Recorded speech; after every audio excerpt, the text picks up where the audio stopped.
Don't you know that the music should be solid? Well, let's see if this works. All right, we've admitted him, but I don't see anything. We don't see anything yet. We don't see anything. This well. How about now? Why do you have such good lighting? I don't understand. It's just what Mother Nature provided for me. That's a nice hotel room. I'm sitting. Thank you very much. Is that your bathroom, Pearl? Are you in a bathroom? Where? I designed it myself. We'll get to where I am momentarily. Where are you, Kim? I'm in Toronto, hanging out. Are you in a hotel? Oh, you're in your apartment. Well, just tell everybody what I have. Sure, go right ahead. Millions of people around the world. It's funny, Pearl. People go, so wait, do you live? I go, I can't tell you. I can't tell you. Yes. Well, now, sorry, but now the secret's out. The secret's No, out. after I left. By the way, just Google Kim. That's with a K. So Google Maps. He'll take you right to his living room. He'll give you a virtual tour. So you went through a bit of the ringer. You're now somewhere else. You weren't supposed to be there. Pearl, tell us what happened. What? Is this? Are we recording or is this Yeah, just fuck yeah. among friends? Of course, you know. I can use all the friends I can get. So whoever has the temerity to be listening to this, you know, it's your fucking funeral. Anyway, I had COVID all last week. How was that? I was supposed to, How was that? Bad or I had a very mild case of COVID because I'm double vaxxed and double boosted. Me too. And it turned out I started to get like some cold symptoms, you know, a little scratchy throat, some minor cough, and then it quickly turned into a kind of a generic head cold, very mild, moved through me in about 3 days. I was completely asymptomatic. But in the process of doing all that, I also did you test every day? I'm just curious. Did you test every day, like while you were doing it, or no? I tested the minute I felt scratchy. Yeah, and I tested negative. But then I happened to have my yearly physical, and my doctor swabbed me just because he said, "You sound stuffy. Let's just see what's up." And then the Memorial Day weekend happened, so I didn't get the results back till Tuesday when he told me, "No, you've had COVID since Friday." Wow. Well, at least since Friday. excellent. So by now I'm like 4 days in. I'm isolating anyway because I anytime one sneezes, askew, pull down the blinds, order up some Netflix and chill, baby. Just hide out. That's what we're all used to doing. So I'm doing that, and then I tested every single day, and I kept testing positive. But I was supposed to travel Friday to see all my dear friends in Niagara Falls, and that was the first day I tested negative. I decided to get on the plane, and I've been testing every single day since, negative, thank God, and here we are. And here I am in Biloxi, Mississippi. Well, because then you went to Niagara, which I missed out on. We talked about that, and then you went to New York to see the family, and you were like, "Oh, hey, we'll do it. We'll do it from New York." And then you call me up and go, "Hey, I fucked up. I'm not supposed to be here. I'm supposed to be in Biloxi." And you were just like, "Did you make it? Did you make it to see Brandon at all? Were you able to see your boy at all?" Yeah, no, I had it scheduled in my head, and I'm sure that I was right about this because you're always right, Pearl. It was. I mean, that's the position. That's my default position. Ask anybody. They'll tell you. According to the Pearl, he's always right. Is it okay if I call myself the Pearl? I didn't give myself that nickname. I know that there's speak a rule to yourself in the nickname. third. Yeah. If somebody gave me the nickname, I'm good, right? Okay. So, anyways, what was the question? Did you see your son? You were gonna see? Yes. So I had it in my thing. I was supposed to do a movie in Toronto, then shoot like 15 minutes to Niagara Falls Convention, then shoot down to New York for 2 nights, hang out, see both my kids and my son, who just presented me with my very first grandchild, who's growing like Yes. leaps and bounds. They're going to be in New York for like the next 9 months. So if I want to see him, I got to do that. And it just fit in perfectly. And I coordinated all of this, you know, and I looked over it like 40 times because it all had to work hand in glove. How'd that work out for you? Then somehow along the way, they changed the itinerary of this gig here. And I didn't look at the email, which is I'm famous for. So that was where the fuck up happened. But all's well that ends well, because I spent the entire day Sunday with the kids. Good. I bonded with the grandson. He is deliciously, he's singular. There's never been a baby like him. How old is he? I think Nietzsche might have called him the Ubermensch. Ubermensch. How old is he now? You know, remember Phil Nietzsche? He was a football coach. Yeah, Phil Nietzsche. He was an offensive line coach for the Packers. Exactly. Yeah. That guy. He has a distant. German phraseology. What is he? 6 months? 7 months? Is he a couple months old? February 8th puts it a little like around 4 months. Around 4 months. Yeah. I remember that. And when I first, I last saw him when he was first born, and you know, not to like talk negative about my own grandson, much less babies in general, but you know, it was not much to it. You know, it's just like, just like this blob. Yeah. Now he's reactive. How dare babies be all like that? How dare they? I know, man. It's just like so needy. Basically what old people become as they get older. So what happens at the end of life. Yeah. I got shit to do. Give me something, kid. Give me more here. I need more here. Yeah.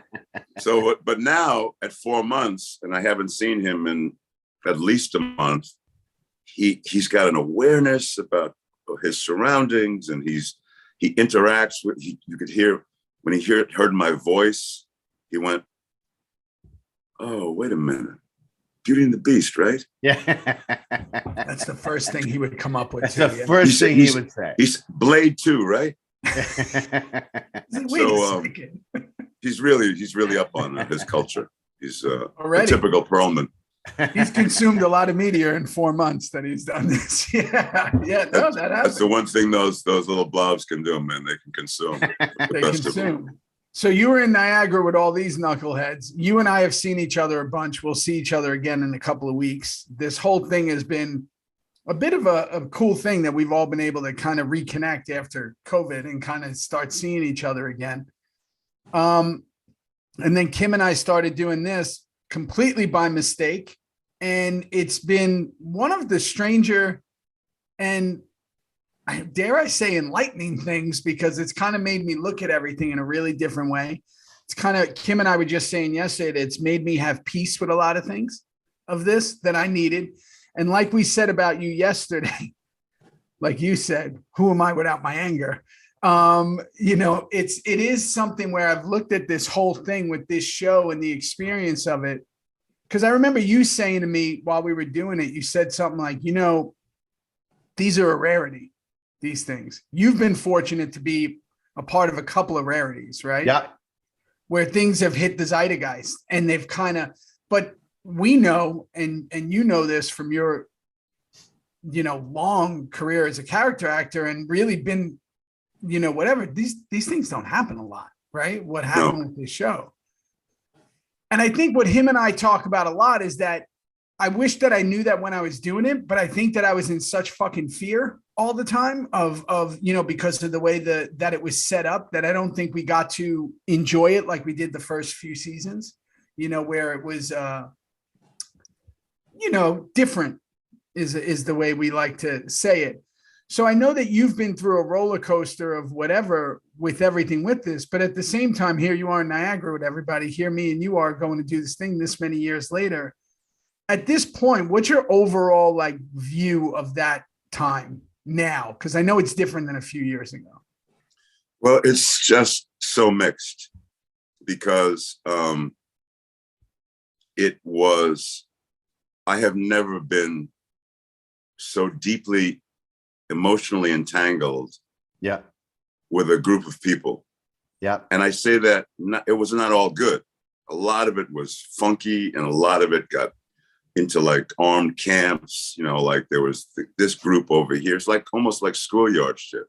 But the overall feeling for me was, I mean, I did the show for 6 seasons, and there was a lot of ups and downs and ins and outs, and really, really dark times, really like, you know, pushing my buttons of anger and betrayal. And yet every single day I went to work, almost, I got a speeding ticket because I couldn't wait. I couldn't wait to be with you jamokes. I mean, you know, I couldn't wait to just, I wanted to share, you know how you want to, when you're having any experiences in life, you hope and pray that you're around people who you can share it with, because then it really takes on meaning. You never guess what happened to me today. Right. And that was that group for me. You know, I couldn't wait to be around you guys, especially, I mean, the two guys who were on this little thing here were my closest go-tos. Yeah. But the group in general was this almost mythic kind of Uber family. I'm using that word again, but it really, and it superseded my own family. It superseded everything else that was going around with it. And then there was all the trippiness of the fact that the way the world was giving this unbelievable cosmic hug to us. Wherever we went, we were royalty. And, you know, I have had a tremendous amount of really cool things happen to me on a career basis, but nothing compares to the way this thing commercially intersected with the zeitgeist in a way that was holistically moved people the world over. I mean, because while we were doing the show, and since then, I've traveled over, I've worked over 6.5 continents. I don't think I've made a movie in Antarctica. Not yet. That's the only one, you know, but I can tell you, man, you know, having done one cool gig after another, Sons was the only one that really like did what a show can do when the whole world embraces it and says, holy shit, man, that was cool. And so there was that whole aspect of it. But then there was all the other stuff. And since that time, through the magic and the grace of God and the fact that I'm still here to be able to look back and keep examining what my place in all of this was, I was no angel. You know, I had my own toxicity, and still do. I'm still fighting my own kind of like demon. We all are. You know, and so it was a kind of a recipe for big arcs, epic reactions, and whenever we're together and we were asked about moments of the show, our reactions are still to this day rather epic, because big shit happened during those times. But I will tell you that the further I get from it, the more I realize how much I love you guys, how much I love that God put me in a place where I could experience something like that and even fall on my face a lot and look like a complete pendejo, you know, a real schmuck. That's part of it, man. You know, the only problem with anything like that is that you never get a chance to look back at it and go, man, I was a fucking jerk. And I'm willing to do that. So I think I'm answering your question, Theo, because it was not any one thing. It was a million different things. And I want to, Theo, if I can, I have to say this now, because Ronnie, you can imagine how Theo and I have been doing this for over 2 years now. And we've talked about every show. I mean, I don't know about you, but Theo and I, we thought we'd watched about maybe a third of them, maybe 30 of the 92. We hadn't seen 2/3 of them for sure. So for a lot of this Reaper review, it's been going back to the past to watch things for the first time. And I have to tell everybody, and people know this, but I have to say it again, that When I got cast as Tig, the night before, we were then the next morning at 5:30 in the morning going to start the reshoot of the pilot. I was told by Kelly Jones in my trailer, getting on jeans, I don't even know if they fit, boots, I had no hair, that Ron Perlman was now playing Clay. And I'll never forget going into the van with you and turning over my shoulder. You were supposed to be in Detroit, or just, you'll tell that story. But Ronnie, for me, who had seen Quest for Fire 8 times, saying, I want to do that, what you did and your other 2 boys did, 3 boys on that show, it blew my mind. And to think I was working with you and I was such a fucking fan. So for you and me to get out of that van, and you'll remember this, to walk onto a set and they had all shot together, the pilot, Theo, you know, and we've talked about this. What was that day like for you? I mean, I was, you know, shit scared. I felt, and I'm about to start. I just glanced at my own IMDb on the plane, because, you know,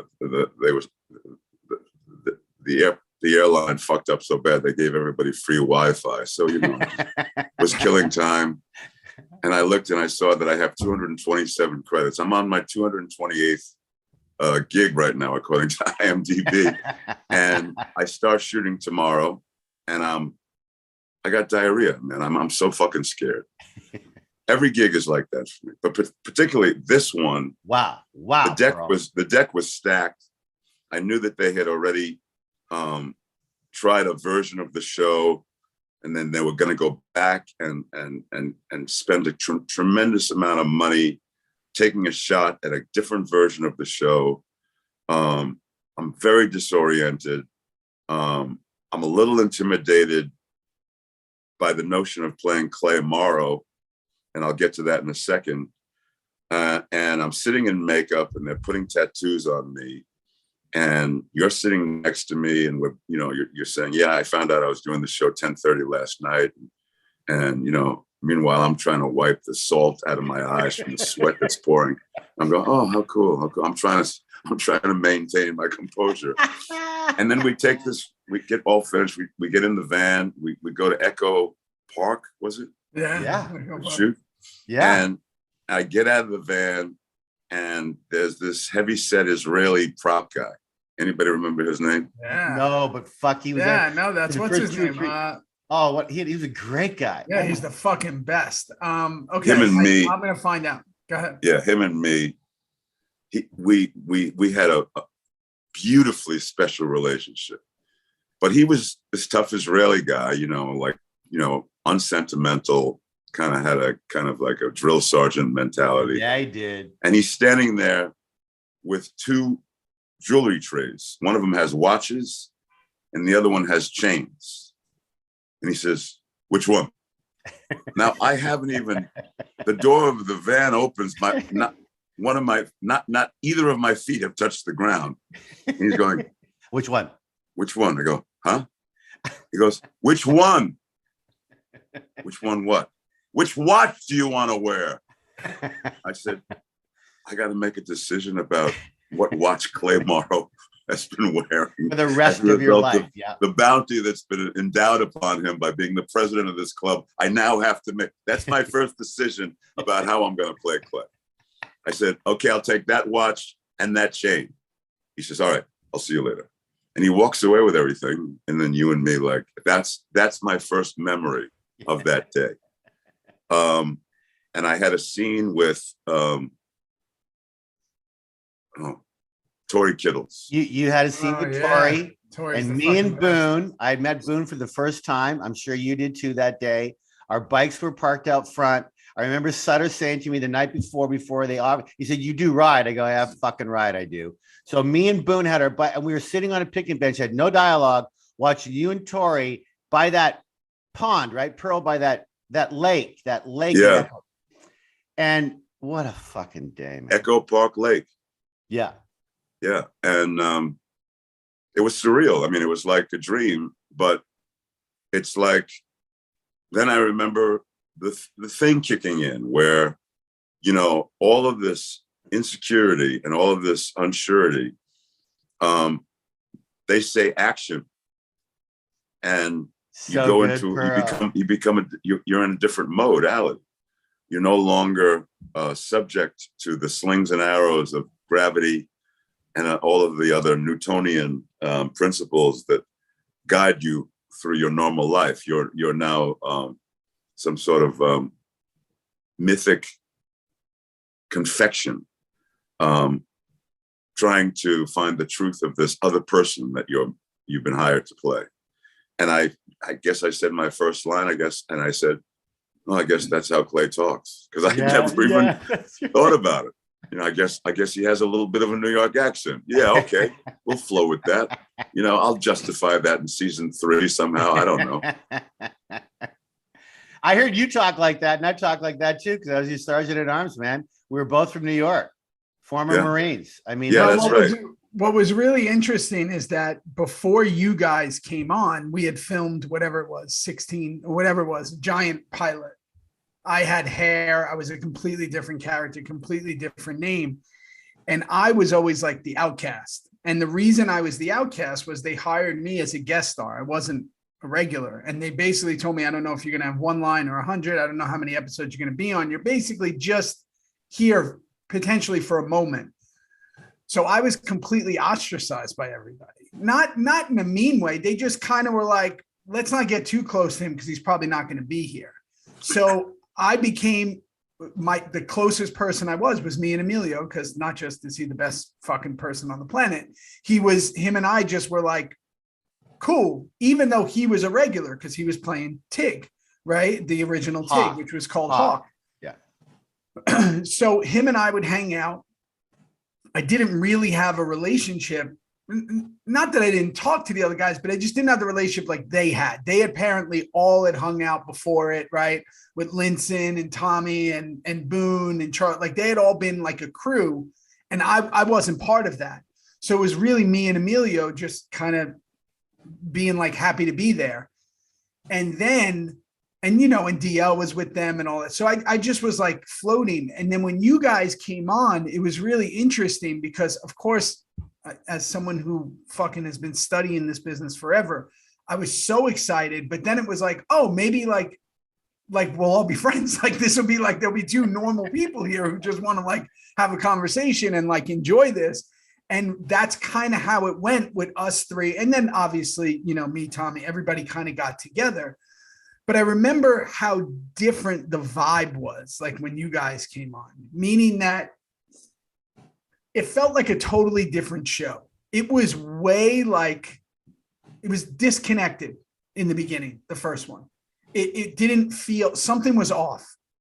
And I couldn't believe they were reshooting the pilot, because what they called up and told us was, hey, they're going to reshoot the pilot, but they're getting rid of 2 people. And I was like, well, I'm out. All right, cool. And then they were like, no, and to think they're getting rid of the 2 main people that it was, because Clay and Hawk were always together. So when you guys came on, I thought, man, this is a lot of pressure on them because you guys had so much to do, especially that first season. That's the stuff with Donna and all that stuff. And then when our first review came out, right, because we would shoot while it was airing, and it said The Sopranos on bikes. I think it was like the New York Times or the Post or whatever. Yeah. And then the love just continued forever after that. The show kind of took on a life of its own, but it really isn't in my mind until season 2 where the show becomes like something different. And I don't know what it's like to be a rock star. You guys have probably experienced it before, but it felt like you were a rock star for a moment from season 2 on, especially when we were together and we would walk in rooms. You know what I mean? It was like, it was just a different. Ronnie, it was. Ronnie, how rare is that to reshoot a pilot, to become the show it became, to recast the lead in you and your right-hand man in me, to reshoot a pilot, to spend well over $1 million to do that in that 8-9 days. How rare is that, Pearl? It's got to be so rare. Well, I have to tell you, you know, John Landgraf, who is the head of FX, you know, he's the one that had the brass to recognize the show is worth doing something with, but there's something about it now chemically that I'm not flowing with. But if we fix this and we fix this, I'll tell you what I'm going to do. I'm going to green light a whole first season. So yeah, man, he not only took a gamble at reshooting, which is very, you ask how rare that is. I've never, you know, I mean, there have been shows that that's happened to, but it's so expensive. And there are so many repercussions if you trip over your own beard and you fuck it up. You know, there's so many people ready to point their finger at you that, you know, that's a ballsy move. So for an executive to say, I'm going to recast these roles and I'm going to spend all the money I need to spend to get the pilot cherried out, but I'm going to commit to another 12 episodes on top of it right now because I'm not sure of my gamble. Wow. That guy will always remain as the, I can't even put into words, but he's the smoothest executive I've ever worked for, but he also has the soul of a poet because he thinks like a storyteller, and he's running a network, and he's responsible for a lot of people's livelihoods. And I give him amazing credit for that gamble that he took, and the fact that it paid off the way it did. It was like the universe saying, you know, the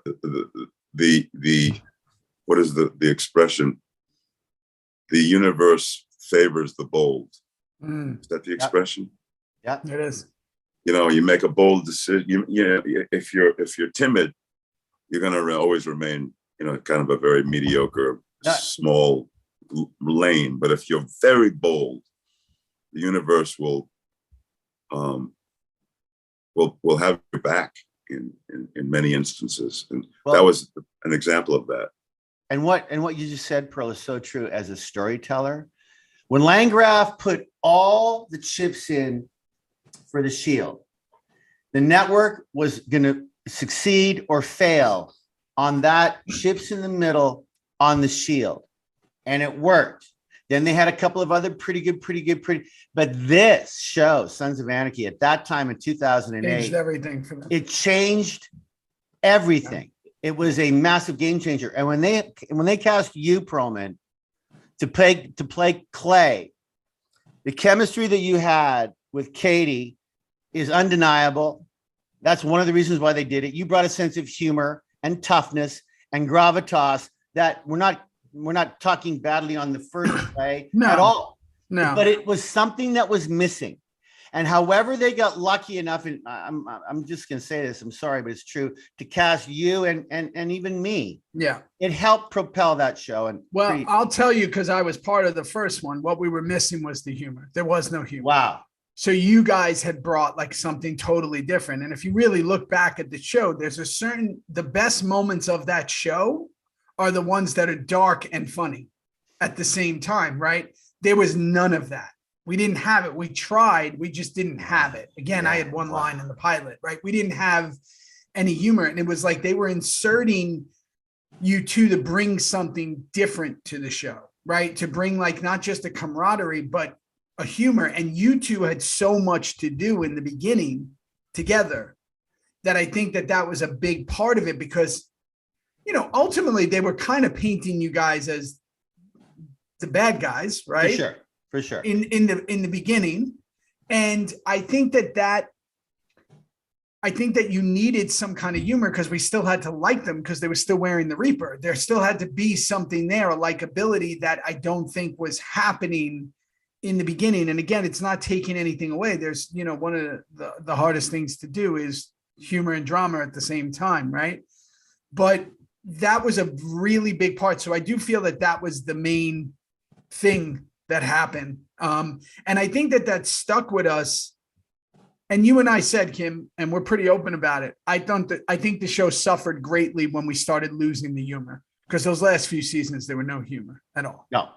We're watching them now. And, you see the thing that you got to give props to Sutter for is that and when he first took me to lunch and described like this scenario that was, even hadn't really even begun unfolding, but he had a roadmap of, listen, if this goes right and this goes right and this goes right, this is what's going to happen. But you got to read Perlman. They're gambling so heavy here. You have to come in and read the network. You had to audition for the network. I had to audition, and there were like 25 Fox executives in the room when I auditioned.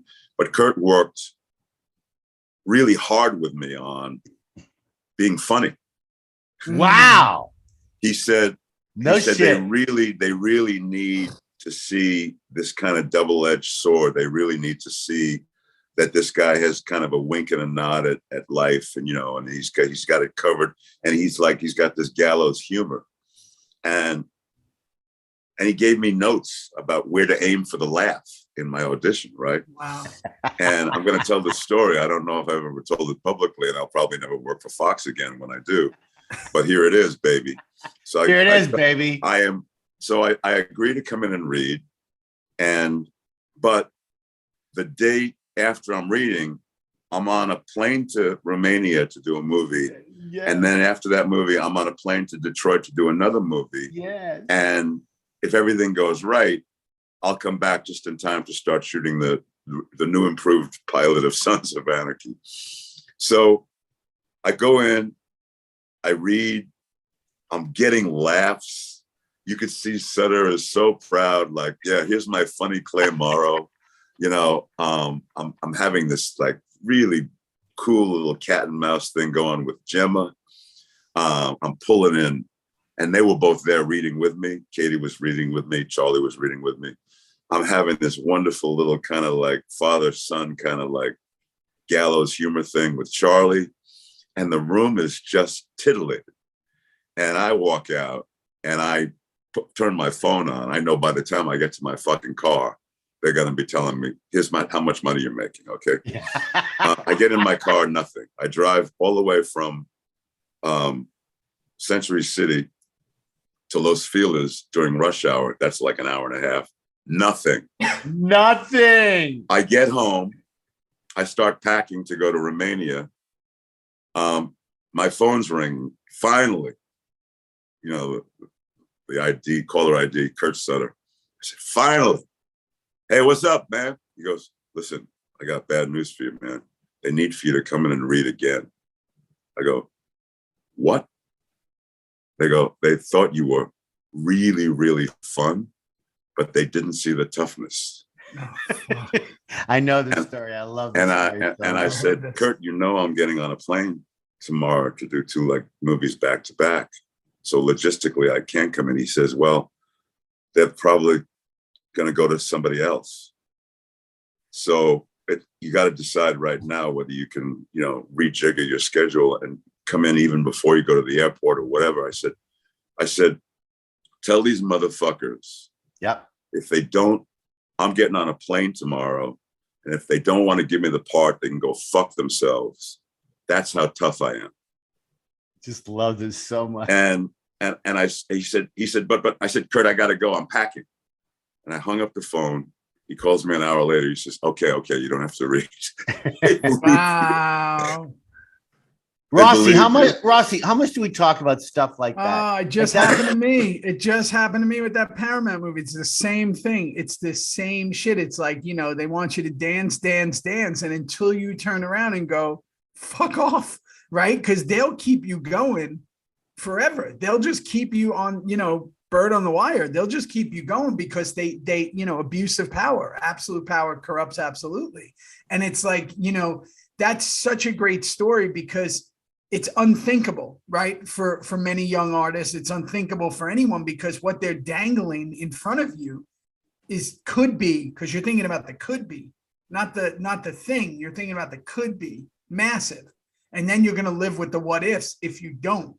So for you to do that is It's to say it's a rarity is an understatement, right? That doesn't happen because they could have easily taken that. You didn't know if they had like Tom Selleck in the background. Like, I don't know, whoever, you don't know if they had someone in the background that they were like, the second, if this doesn't go, if they were reading someone else, they would go to them.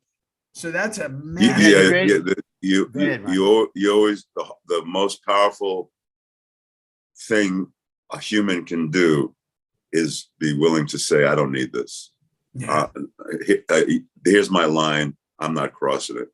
And but no, there's no yeah buts. Here's my line. I'm not crossing it. No matter what you say, no matter what you do, no matter what you dangle, I don't need this. And if you can get to the point where you can be that person, and that was Clay's philosophy, there's nothing more dangerous than a man. There's nothing more dangerous than a man who knows he's already dead. Mm. And, it took me 48 years of therapy for my shrink to finally, hammer that into my head. Like, you got to be ready to really, truly walk away from stuff. That's the only power you have. Because you're living in a world, and here's another big one for you kids at home. You're living in a world that is completely and utterly governed by fear. The corporate world is completely and utterly governed by being on the defensive, by not making moves that are going to call attention to the fact that you could get fired for the move you just made. So everybody's terrified and everybody's fucking horrified. And there's fear seeping out of people's pores. And if you dance to that fucking orchestra, they already got you, man. Yeah, you might as well. If you say, I'm sorry, I know what I did in the room. And if that version of Claire Morrow is not good enough for you, fine, good luck. I mean, go find somebody else, no problem. I got a train to catch here. If I fuck up in a room, I'm the first one to say, I would love to come back and show you another side of me. But when I know I nailed it and you guys are still acting out of fear, I have no desire to be in business with you because it's always going to be like that. Every decision is going to be governed by fear. And an artist cannot work under those conditions. It's just, they call it acting because it's active. It's not passive. It's not, you're not doing it on the defensive. You're not doing it to be safe. You're doing it to glorify the human condition, which takes balls and it takes making decisions and it takes sticking with them. And, and the universe favors the bold, man. And I think that what you said about fear is something that we discussed a lot in our resolve of all this.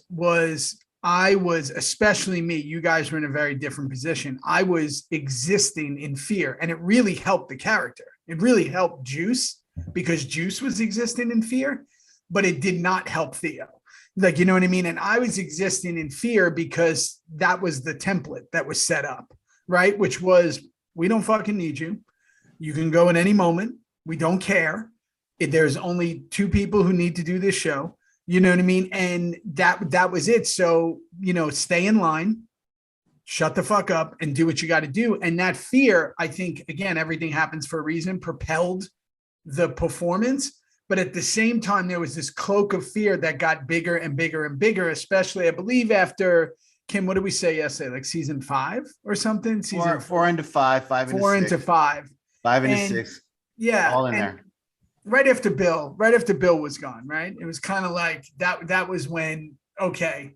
And when you're living, I think, like you just said, acting is active. It's such a great line. It's like when you're trying to work under that, and it's a really unfortunate situation for people who genuinely loved each other, for people who genuinely had each other's back. That fear started causing the worst of people to come out because everyone was scared. And that fear started eating away at a lot of the relationships and things that started to happen. And that fear was created, maybe it was for a reason, because it made for a hell of a show. Maybe it was, I don't know, But I always wondered what that show would have looked like if we stuck more in the season 1, 2, and 3, even a little bit of 4 formula. Do you have a take on that, Pearl? Just the way the writing went and the storylines went, and you and I and Theo were all leads on this massive hit that I didn't know where Tig was going to go. You were told a lot more. You, Charlie, and Gemma were on the top of that platform of being told some things. We were told very little, even though we were leads in the show. And I was never surprised, but somewhat shocked as I kept getting scripts and the seasons went on, big hit, but we couldn't say anything. That's just the way it went. I've said this a lot lately because I've done a lot of soul searching about my own place in the trajectory of Sons, which, you know, I'm obsessed with getting it right as I go along. So when I have situations that I look back on that had a kind of a negative kind of aura around them, I really, really spend a lot of time going, what went wrong, and what was my place in it, and could I have done anything to influence things differently?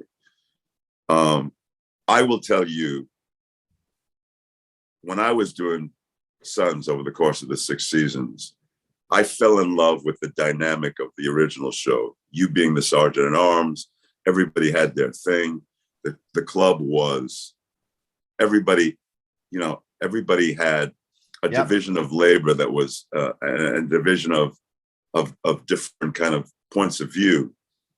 That was the thing that made the rest of the world go, holy fuck, this is a cool world. I want to hang with these dudes. And when things started to really change, you know, when people started paying for their betrayals, when people started taking directions, when we got into the whole porn thing, when you know, when you know, we're having like, I really resisted the changes. Yeah. And now I look back at it and I go, well, that's what a TV show is supposed to do. A TV show is supposed to evolve and it's supposed to change. Whether you agree with it or not, that's none of your fucking business. Mm-hmm. And I think I got too involved in saying, well, it is my business. God damn it. I'm right here, you know? No, I'm not. I'm not the boss. I'm a guy who's, you know, being hired to play a character. And if the network and the creators of the show want to turn that character into somebody I no longer really dig, wow, they have the right to do that. But that was the problem with me, was they were turning Clay into somebody that I found a way to really admire Clay in the first 4 seasons. Yep. You know, he did things that were ruthless. He did things that were cruel. He did things that were violent and for me, you know, like disgusting. But me, I was able to play him because there was a part of his leadership that had nobility to it and honor to it, because he always was convinced that he was doing everything for the greater good, regardless of how ruthless it was. And when they started writing Clay, where there was no way to bring that into it anymore, there was no nobility. It was just pure self-serving cruelty and one-dimensional bad guyness.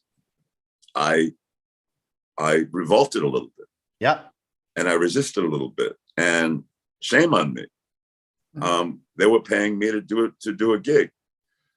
I mention this because it's a dilemma that we are all as artists going to have to deal with at some point, especially if you're on a show that lasts as long as ours did and that is asked to evolve. I mean, I'm watching Lost right now. There was a show that went on in 2004. I'm finally catching up with it now. Those motherfuckers who did that show, they kept pulling the rug out from under them, you know, every 5 minutes. Mm-hmm. I would have gone nuts on that show. Yeah. You know, because, well, I thought I was playing this guy. No, you're not. No, he's a fucking piece of shit, evil cocksucker. Oh, really? Oh, no, I don't want to play him anymore. Well, here's the door. Well, that for me, Ronnie, just off of what you just said, for Kim Coates, this was the first show that I decided I would do as a regular. It was always arcs. It was always a couple of, arc, but never as a regular, because I was one of those guys who loved to obviously read the film script, read the one episode and see the arc and know where the guy's going to, but to actually trust in my decision and Sutter and Linson to come along to play this psychotic bad boy biker and have them look me in the face and going, no, he will cry. He will be funny. He will have issues. He's going to love animals. Please come along for this ride. And I'm so glad I did, but it was frightening as fuck to find out some of the things that they were then asking us as actors to do. But I was such a rookie. And you've been on at least, Beauty and the Beast for sure, maybe one other, Ronnie, a big hit where you'd see, did you know the writing in Beauty and the Beast? Did they tell you what was going to happen? Or was that a surprise too? No, I'm a guy who actually, and I said this to Kurt, I said, I'm okay with you not telling me anything. Right. I like to get it as it's coming in, because I got enough on my plate playing this episode that we're in right now to have to worry about, and I don't want anything.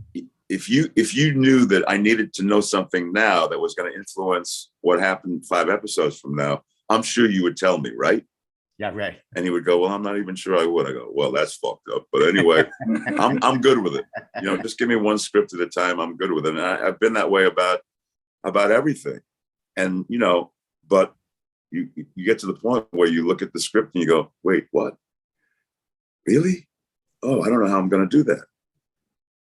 And that happened. And I'm not,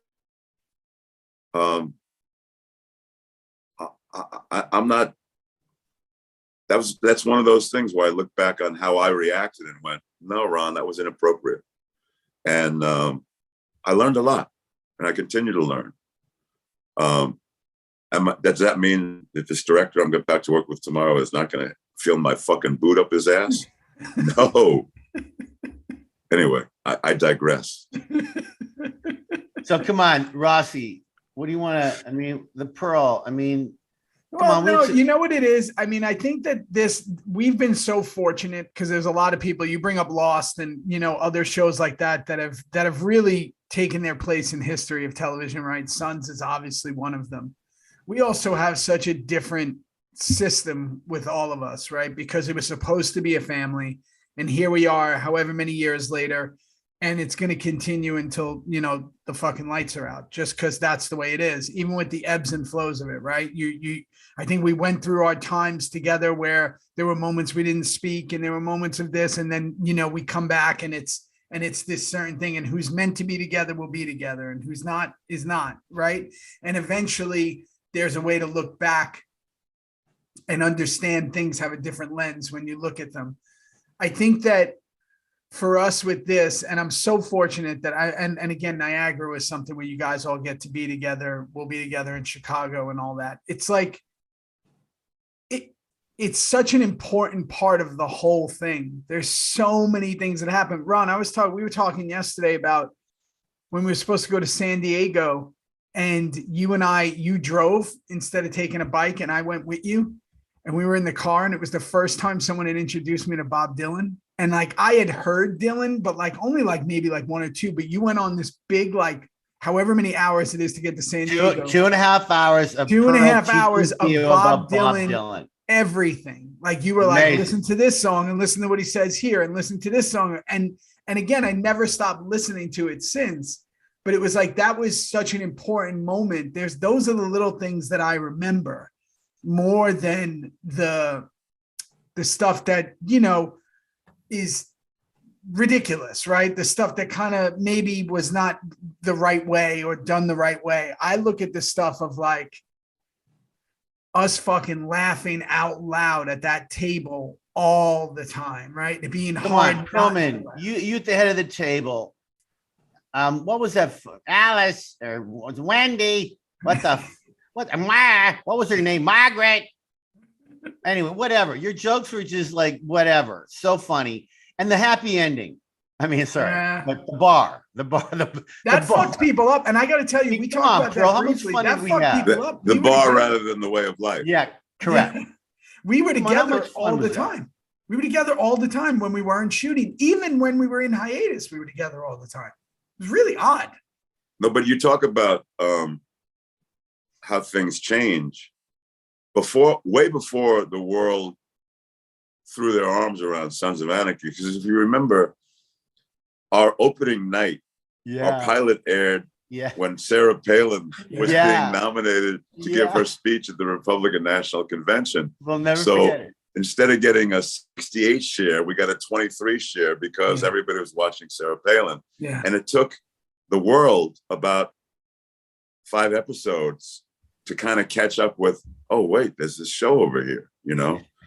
And where we began to go through the roof was that episode where the carnival comes to town and one of the local young girls gets raped, but it turns out it's the guy who plays the clown in the carnival. Yeah. And at the end of the show, we castrate him and we leave him to bleed out. And the following week, our numbers doubled. And I said, I guess Sons of Anarchy found its mojo. You know, as long as we fucking castrate motherfuckers and have them bleed out right there on the screen, we're going to get a big cosmic. We're going to get a big hug. We continue to do that. We continue to do that. And from that point on, but before any of that happened, we were going out every fucking night, the whole cast, you, Charlie, Boone, Emilio, all of us, the guys anyway, and drinking and laughing and having fun and carrying each other to each other's cars because we couldn't fucking walk on our own 2 legs. And we were already in love with each other before there was any shit out there to fight over. Then we got picked up for season 2 way earlier than we should have because the network said, oh man, I see what's happening here. Same thing happened season 3. And I feel like for that period of time, we were riding on this magic carpet where we were in love with each other. The world was in love with us. It was just one big love fest. Yeah. And then you talk about what it's like to be a rock star. You start seeing yourself on the charts and like, oh, we only made it to number 3 this week. And you start seeing, what gig did I get for the hiatus? Well, he got a way cooler gig than me. I got nothing. And all of a sudden the dynamic starts to change because with success comes great change. Success is the hardest thing to navigate in the entire world. When you're nobody and you got nothing to lose, that's a Bob Dylan line. When you ain't got nothing, you got nothing to lose, man. And when we had nothing to lose, we were as tight as a drum. And it started to get funky, man. When everybody realized, oh, they're putting us on different tiers. We got this one tier over here and this other, part of it was how they played it. And part of it was just the way things happen when you start to have shit to lose. People start to think differently. People start to act differently. People start looking over their shoulder a little bit. Like, what the fuck do you want? People start looking at you askew. Whereas before it was like, bro, it's all good. It's all good, man. And one of the things Theo and I talk about, Pearl, one of the things I missed the most about that show was not being able to really say goodbye to Clay. Yeah. Was not being able to really say goodbye to my brother. There was no one better than you. And I remember getting tossed a little tiny bone before Don got killed. Beginning of season 5, I go see you and you've done your shit now. You got these prospects coming in doing that shit. And we didn't know much what was going on. My point was, I really felt kind of lost without you, without Clay. Now I played it and I used it and I did what I had to do, but it was never the same. And if you remember, before we executed Clay Morrow, there was remember, you got one, Juice. You guys got to share a look.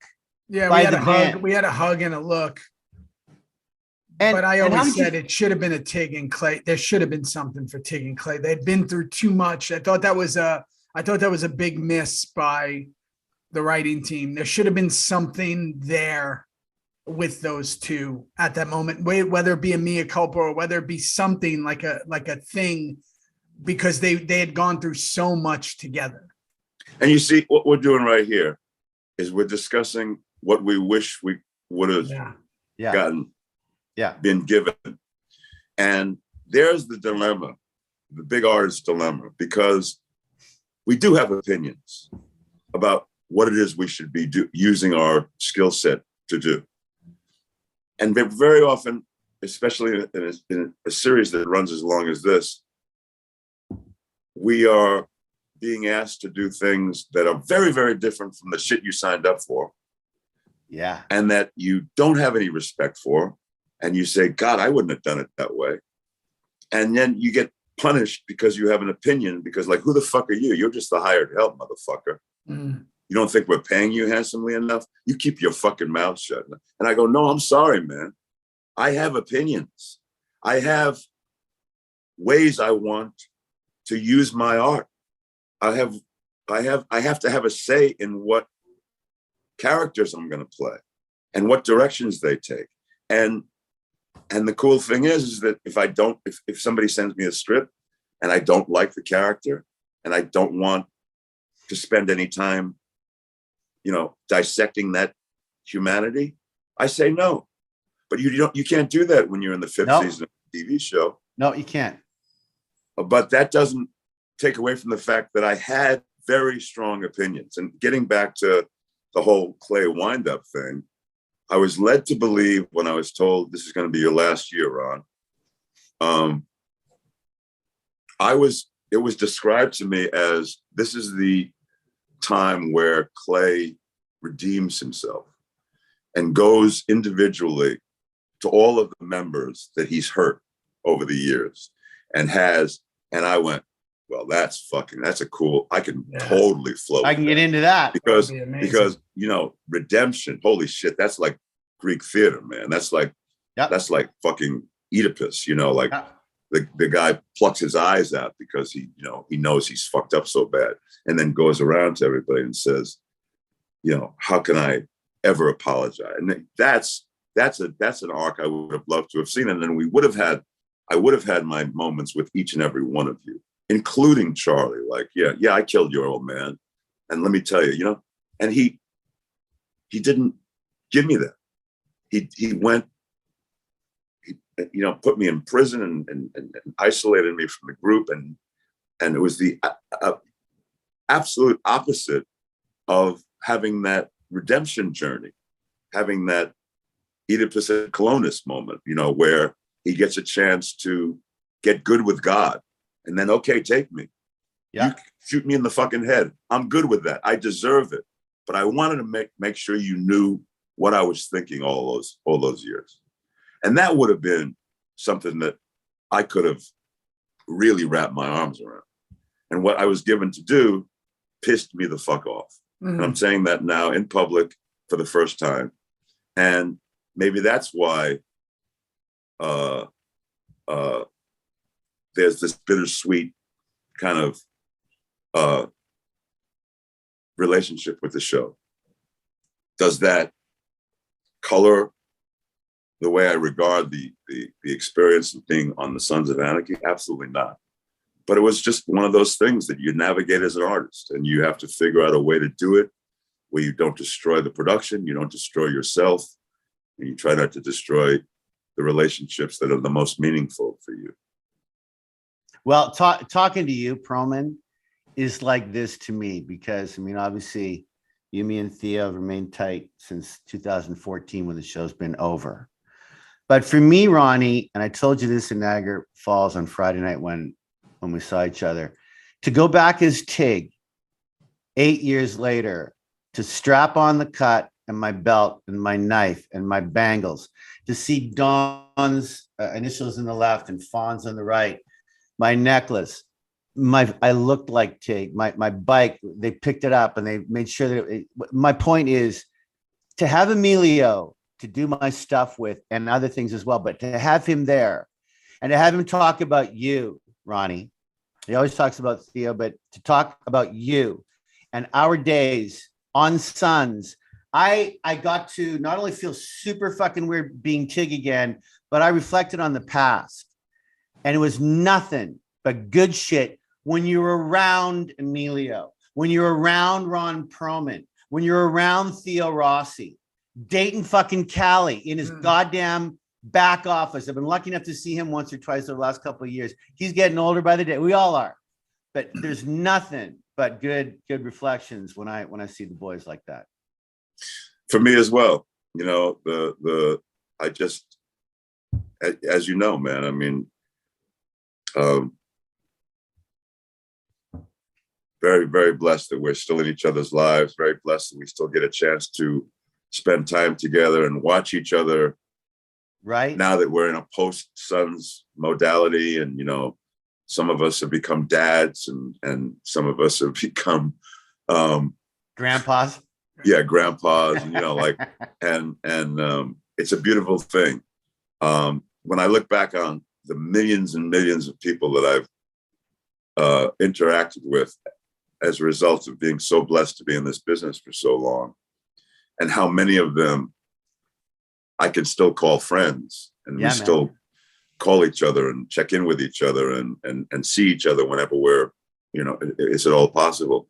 You can count it on one hand, and so I'm just nothing but grateful.